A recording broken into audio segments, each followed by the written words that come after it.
Hi, and welcome to Unmasking the Trans Movement with John Euler. I'm your host, Brad Wilder. Tonight on the show, John Euler brings a very special guest to the program, Pierre Barns. Pierre, a fantastic guest each and every time. We've had him on the show once before. He always brings a world of knowledge when it comes to unmasking the trans movement. He's a parent, he's a father, he's a husband, and he's a concerned citizen. And I tell you what, if there's anybody who's fighting for parental rights, it's Pierre Barns. Let's bring John into the program right now, along with Pierre. Lots to see and lots to get to tonight, gentlemen. Thank you very much for being here to both of you. John, where do we start? Pierre is right, dead center of the heart of all of this, from Vancouver right across our country to North America and even other parts of the world. It's pretty fantastic to finally have a few minutes or an hour to spend with Pierre. Pierre is a hard guy to nail down, as far as he is all over the place in a very activistic, and that's a good word. I'm using that in a good way. That's right. What I say is we all need to become like Pierres. Pierre is all over the place as far as where there's a need to protect parental rights. Pierre is there. So Pierre, thank you for once again being with us. You are going to be, people are going to start to see your face with us more and more, because you have really created such a resource, and you have been there for parents that it's such a natural fit that we're going to start working more closely together. And you're here tonight to really update us on your work with parental rights. We're going to talk about SOGI, that is sexual orientation and gender identity. In Canada, they call it SOGI 123. That's the sex ed, the Deviant Sex Ed that's being brought into the schools. And some people would say that we're raising concerns. We are here to actually inform. And if anybody knows this, it is you, Pierre. So welcome. Welcome to the program. Yeah, thank you, John. And Brad, sorry. It's all good. Thank you, John and Brad. It's all good. Yeah. Pierre, bring us up to speed on what you've been doing. You're in so many provinces, as far as, where there are presentations, you are doing those. And now, of course, on our podcast as well, it's international. Bring us up to speed on what you are doing. You also have a website that we frequently feature. So as a matter of fact, why don't you remind people of your main website? And then if anybody ever wants to look up a book in a library, they can do so through your site. Yeah, sure. The name of my website is exposingsogi123.com. And as you said, I put all the books there that, not all the books, but most of the books that I found in the library that are very inappropriate. I got 35 books so far on the website. And I got the books and the books locations in the many districts all across the country into that site. So, yeah. And that's not just around the country. We're talking North America, and you've done other parts of the world like Australia and New Zealand. Am I correct? Yeah, I did find teacher misconduct case related to sexual abuse in UK. I did find that. I did find a couple. I did investigate a couple school district in the USA as well. But in the US, they have a very nice group that that done similar work. So there's no point of digging too deep there for now, because there's almost no organizations really that dig down into what type of material that are in schools in Canada. So I just try to focus in Canada so far. Yeah. And I recommend, if people want to see how your site and your real-time search engine, I'm just going to call it that, right? Mm-hmm. As far as if a parent, especially in Canada right now, wants to go into see what is available in terms of this Deviant Sex Ed material, they can go onto your site and they can actually look in real time what books are in their kids' libraries, which books are checked out. So you've done an amazing job with that. So the last time you were on, you actually went through, kind of gave us a tutorial.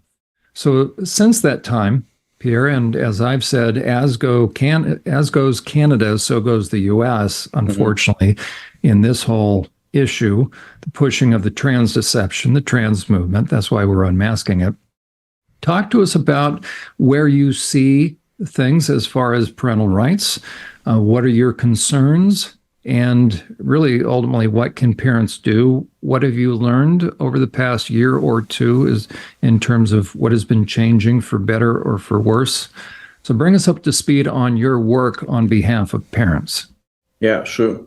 You said before that, I'm all over the place and, I'm a kind of everywhere at protests and all this stuff. I wish I could assist at more protests than I do right now, because there are so many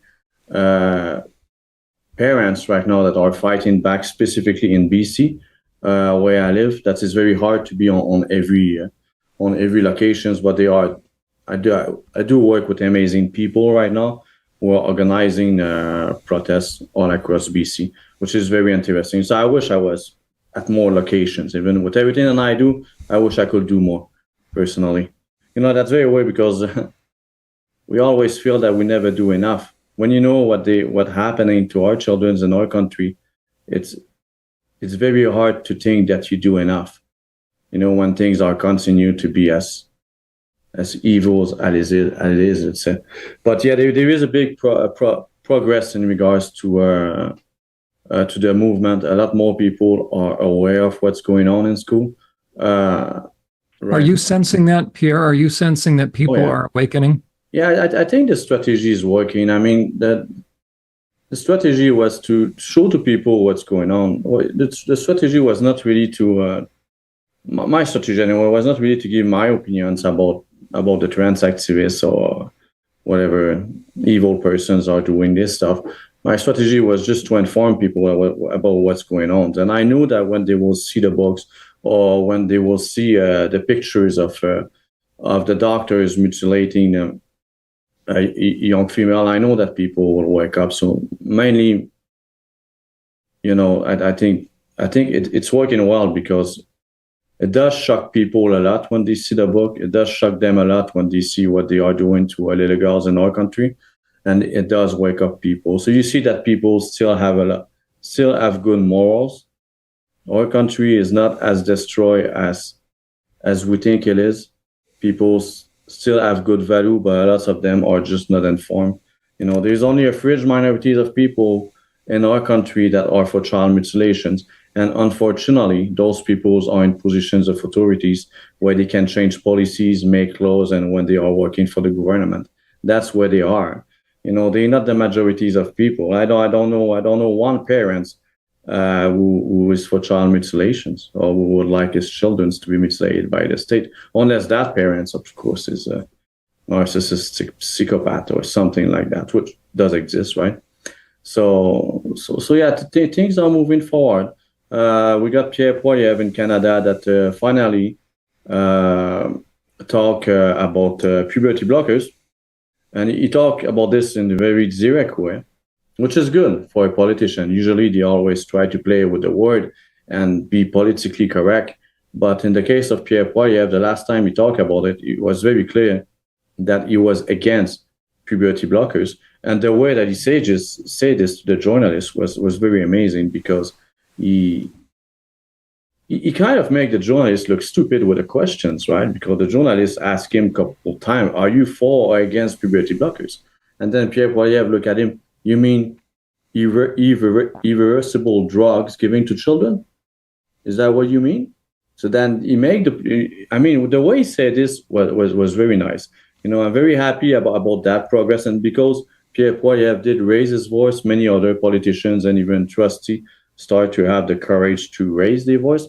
But, as I previously said before, I don't 100% trust the political systems in our country, and we cannot forget that Pierre Barns did vote for the bill C4, which is the conversions therapy bill, who pushed gender ideology to children's, and that bill punish any specialist who would like to how can I say this? Proceed with those surgeries, the transitions.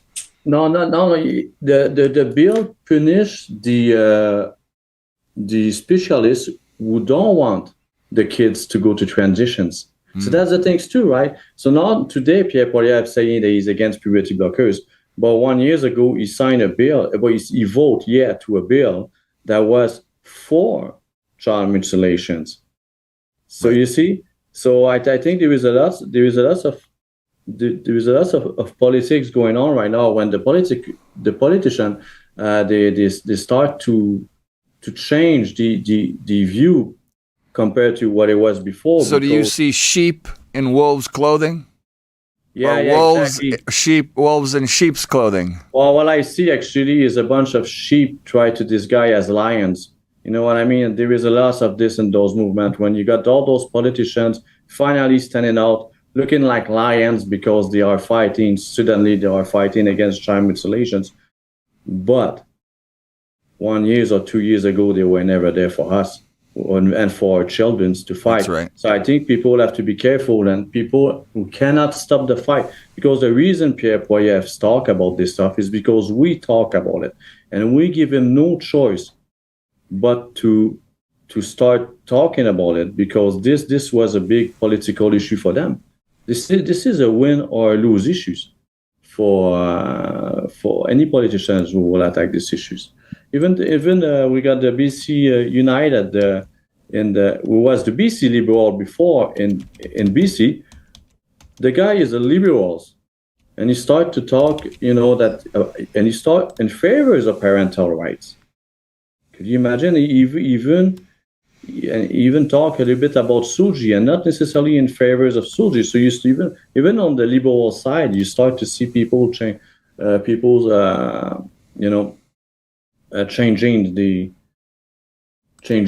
the aware. So, but maybe just because now they are awake and they see what happened, maybe it is that, or maybe they're just playing a political game. But I think the things that we have to do as parents and as any citizen in our countries, we cannot stop the fight just because they start to talk about it. We have to continue. This is a grassroots movement. This is bottom up. This is not the reason why we have child mutilations in our country, because we let the top decide for the bottom.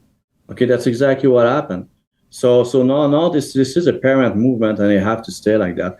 Parents have to be involved into politics a lot more than we were before, and not just for 1 year or two, for a couple decades, because it will take a while before all the scars of what has happening and is actually happening in our country are healed.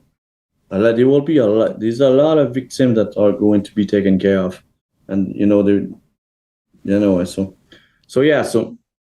So things are moving forward in Canada in terms of parental rights. But now, what they try to do, of course, the Trudeau government, the freaking tyrant, they try to label.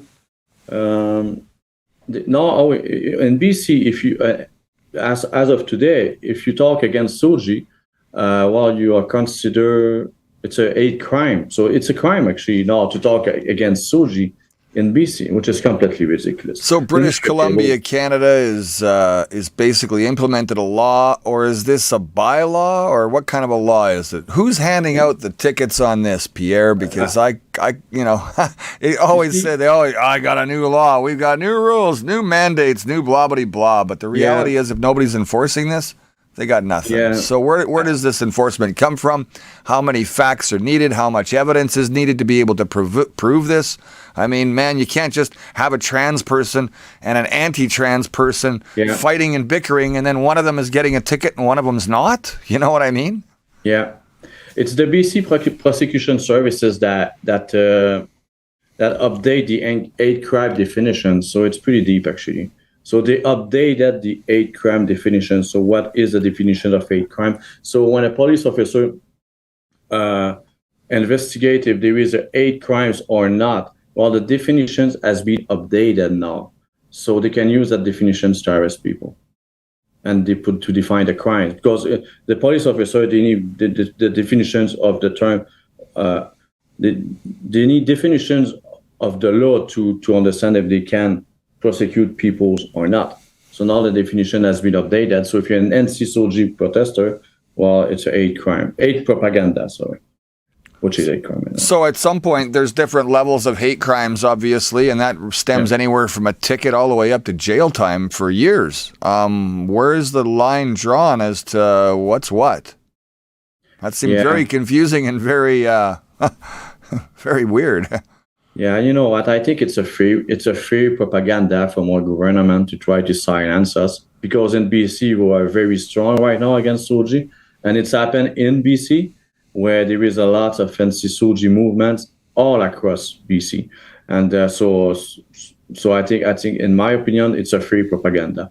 Until they start to arrest us, I won't believe anything. So do you think this is coming from the Ottawa RCMP down? Is that where it's coming from? Is the top down is saying go ahead with British Columbia, we'll take care of Alberta in due time, because obviously, you know, Danielle Smith is trying to implement the parental rights stuff? Yeah.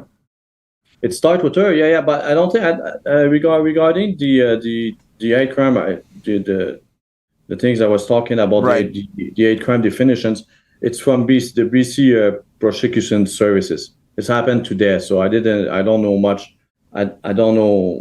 Lots to come yet, lots to figure out, lots to discuss, and lots to investigate. So that's okay, though. We'll get there. And people like you delve deep into it all to figure out what's really going on here. And we'll have you back on the program. We'll be able to get all kinds of great information from you.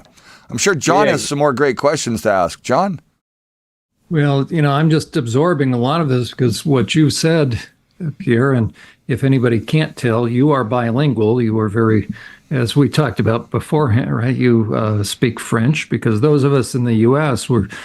Sometimes we're a little ignorant of Canada, unfortunately, our neighbor to the north.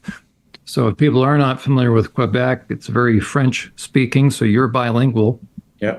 Yet you live in British Columbia, which is the west coast or the west side of westmost province. And what you're describing here is that the provincial government there, or those in power, have decided to make it a hate crime to supposedly speak out against SOGI Sex Ed. And again, that stands for Sexual Orientation and Gender Identity. Sex Ed, people may know it as the Trans Sex Ed. And so into the schools have come these books under the guise of sexual orientation and gender identity, so SOGI 1, 2, 3, as it's called in Canada. So here comes this package of supposed curriculum. Baked into that or embedded in that are all these different books that you have done a marvelous job unmasking, right? And Pierre, your expertise is simply bringing out what is in there. So, as you talked about, you've done really two things. You've shown people actual proof of what these mutilation surgeries are. So, what has been floated as top and bottom surgery, we know as double mastectomies and either a complete oophorectomy for girls or castration for boys. So, you have shown pictures of these kids. That has begun to shock parents and people into their senses and lawmakers. And it's true. We have done the same thing. Whenever you see what these evil surgeons, and I'll put it that way, any professional that can see a troubled young person who's emotionally troubled, right? It's clear there's multiple diagnoses going on with these kids. If you as a surgeon can take advantage of that instead of asking the right kind of questions, one being, how long have you felt this way? And do you have any other issues going on? Right? Depression, anxiety, panic attacks. And before you know it, they also should be asking about self-injury. Do these kids cut on themselves? And many of the girls are doing that. So instead of doing that, they will fast track these kids into surgery. So you've been great about showing the public, showing parents just pictures of what these doctors do. The powers that be haven't been appreciative of that, but this is all about full disclosure. So on the one hand, you've been showing the medical realities. On the other hand, you have done the deepest dive. I guess somebody had to do it, and it was you. And so with your computer expertise, you started to be able to do a deep dive and then analysis, which means you took the time, where the average parent either doesn't have the time, doesn't want to take the time, but who of us have the time, but you did it. And so you started showing the pictures that are in these books that are being made available to the kids, and suddenly was unmasked the reality that people are trying to unduly influence our kids. You take a young person and start showing them drawings that, if they're actual photographs, the adults showing these kids these very graphic, sexually deviant photographs, they would be arrested. But those that publish these books are able to keep from being arrested because they are drawings. So that's a sick, in my estimation, that's very sick in terms of, you can draw pretty graphic stuff and suddenly you're shielded from prosecution. So what you've done is you've exposed, you've unmasked these drawings that are being shown to kids and the content of these books. It's very graphic, very deviant, that sex offenders, if they were found in possession of these, would be arrested. So what you're saying is that now certain people in positions of power are trying to get ahead of this by saying, if you show people, if you really provide informed consent, are they saying that that is anti-SOGI material? That's anti-SOGI sex ed? Well, anything can be anti-SOGI right now. You know what I mean? Every parent that's gonna go, I'm gonna show them a book that show a boy sucking the dick of a man, and they're gonna tell me it's anti-SOGI, right? That's what those perverts are going to do. You know what I mean? So everything gonna use this anti-SOGI things as an to identify as anything they don't like, exactly the same way that they're doing with SOGI in human rights right now, right? Every time we talk about any issues that they are not in favor of it, they say we are anti-trans or anti-gay, and we are anti-SOGIs and whatever, and they don't want to hear us at the school boards for that reason, right? But the difference between now and between before and now, it's now, and it seems that this is going to be a crime. It's not just that they're going to silence you, is that it is going to be a crime. But as I said, I strongly believe this is only a free propaganda campaign from the government. I don't think they have. I don't think they'll never be able to jail. And if they do, I don't think that will go well for them. If they start to jail parents just because they talk against SOGI, what the heck our country are going to become? You know what I mean? If they start to jail us just because we are not in favor of having books in schools showing sexually explicit material to children, this is an extreme. If we get there, and that's going to be a bad day for Canada. But we're getting closer. But at the same time, we're getting closer, but we're also winning. So maybe this is probably the last weapon they are using, this to try to scare us that they are going to jail us if we are doing something, which I doubt. I don't think they will do, because I strongly believe that we are winning the war right now. So they just try to throw everything at us to slow us down, but it doesn't work, because they don't listen. The peoples, the peoples at those protests are not. They are parents, man, and when you wake up parents, you wake up monster. Okay, monster in a good way, not like. Not in a violent way, but the sleeping giant. You've awakened the sleeping giant. I like that. Yeah, it's a better expression. They wake up a sleeping giant. Exactly. Today in Richmond, they have hundreds of Chinese people walking on the street against the fentanyl that they are giving to children now in Canada, right? Because they got the injection drug place and all this stuff anyway.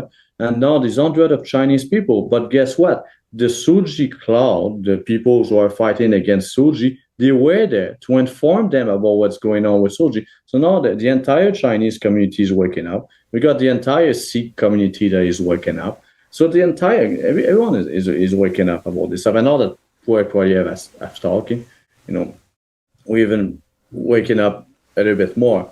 So yeah, regarding my site, there is lots of, but you know what? Regarding school board, actually, you said that when you display pictures of sexually explicit material, it is still considered as this in the criminal codes of Canada. So if someone draw child pornography, it is child pornography. So as per the criminal codes, okay. So and it's the same thing with sexually explicit material. So the things I try to let parents know is that the school board is grooming parents to believe that it is okay to show sexually explicit material to children for teacher, but it is not. If a teacher in Canada is caught showing sexually explicit material to children, he or she will be punished. Okay, so this is clear. So what this is a big grooming campaign from the top down, that they try to groom us that it is okay to show sexually explicit material to children. It is not okay to show. And I got case of teacher misconduct that proved that shown teacher who has been punished for showing sexually explicit material to children. So teacher cannot do it, and they are placing teacher in a very bad situations right now, because now teacher, they listen to the trustee and they think, I can, or they listen to the government and they tell, I can show this stuff to children. No, you cannot. You can't show. I just cannot understand why those books are still there in school. This is the hard part, and that I find hard to understand, is that the books are still there, even if the books are not. Even if the books are there, given the books are there, but if a teacher take that book and show this to children, the teacher is punished. So it's like, why the books are there? So you see, there is something here that I make the example of a gun. Okay, if I had a gun and I was to put the guns into a school libraries, the gun doesn't hurt anyone. Right? It doesn't hurt anyone. I will keep the gun there, right? A normal adult will remove the freaking gun because they know that a gun is dangerous for children, even if there is no crime that is happening, right? But what happened with the books are like a gun. They're very dangerous to children, but no one does anything because there is no crime that has been committed yet with the book. There is no, I think they call this a threshold of, there is no threshold that has been met in regards to the law to remove those books. So they wait that the crime is committed before doing some things about the books. But what the law forgot is the preventions of the crime. They think that the criminal code is there only to punish someone for committing a crime. The criminal code is also there to prevent crimes to happen. So that's the thing. So there is something there that it's very hard to understand. I talked to a couple police officers, and I ring some bell when I talk about that to them. So it seems that, yes, I know. So it's hard to understand why some of the books are there, because some of the trustees are going to remove the books when they see how horrible the books are. I mean, you saw a couple of those books. It's very inappropriate. If I haven't seen them, I recommend they go onto your site. Yeah. Right. Or also visit the very first episode when you were here, the first time you were here, because they are graphic. And again, they're in drawing form. So the people that are putting it in front of kids don't get arrested, but they're horribly graphic. Anal sex, oral sex, all sorts of. But if an adult was to take that book and showing this to a children, that adult will get arrested. And that's what people have to understand. And the teacher have to understand that in Canada, because they will put themselves in big trouble in order to feed some ideologically driven psychopath that try to destroy our countries. So they're putting the teachers in a very bad positions here by telling them that those books are right. They're not right. If the teacher get caught, they will be in trouble. And I got court case to show that. So you can't. They just try to groom, but that's what groomer do, right? A groomer, they have to groom the entire village, the entire society, or the entire family in order to abuse the children. That's exactly what those people are doing. That's right. And if people, especially in Canada, let it sink in that one of the originators or people that were really pushing this in Canada was Dr. Peter Levine, who turned out to be a sick pedophile who did time. Yep. So from the top down, this movement was pushed by pedophiles. Yeah. And this is the perfect means by which you can get in front of kids material that, at the very least, it's going to confuse them. It's going to present sexualized material that is too much for them, especially at a young age. The content and the written material in that is all about normalizing and really setting a kid up to not have proper boundaries. So that, and that's all a perpetrator needs, is a kid that can't discern what is or isn't appropriate. And now they're a sitting duck for perpetrators. And now anyone can't discern what is or what is not appropriate. So we are all groomed. So this is a paradise for pedophiles. What's going on? And this is not just a paradise for pedophiles in school. This is paradise for pedophiles at home, because now they are using the entire system to continue to abuse the children at home and told him that it is completely fine. Look what they're doing in school. Look at the TV. You know what I mean? So it's just, our country has become a haven for pedophiles. So what happens when a child comes home, here's a parent anti-SOGI and discriminate against it or talk bad against it, and then the kid goes back and says, my mommy and daddy are saying this, and what, they're going to send the police to your door now? Wow, this is overwhelming. There's a lot to break down. There's still more to come. This is really just part one of this 1 hour long episode, and we're running out of time on this first 30 minutes, but I thank you both for being here today. We've got more to get to in part two. You want to take a quick look into part two before we get there, John, right now? Brad, among other things, we're going to connect dots, not only between those that have intentions of grooming kids. As Pierre has pointed out, this really is ultimately an assault upon parental rights. And one of the other not so well understood dots that need to be connected is the push toward assisted suicide. And so we're going to see what's happened in Canada, because that is going to be the ultimate silencing of the lambs. So we need to be able to see how all of this actually goes together.